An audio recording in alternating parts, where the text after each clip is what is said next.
আমি লালপুর ইউনিয়ন থেকে আমরা 22 সালে নিয়োগপ্রাপ্ত হয়েছি প্রকল্পতে।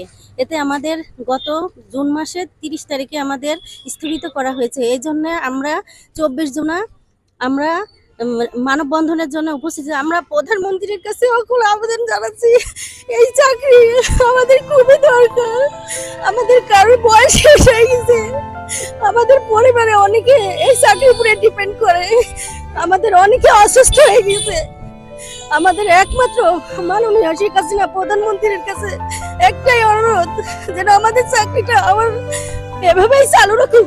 আমাদের আর কোনো দাবি দেওয়া নাই।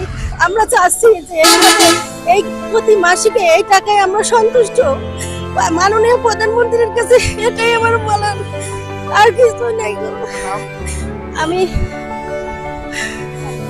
মোসাম্মদ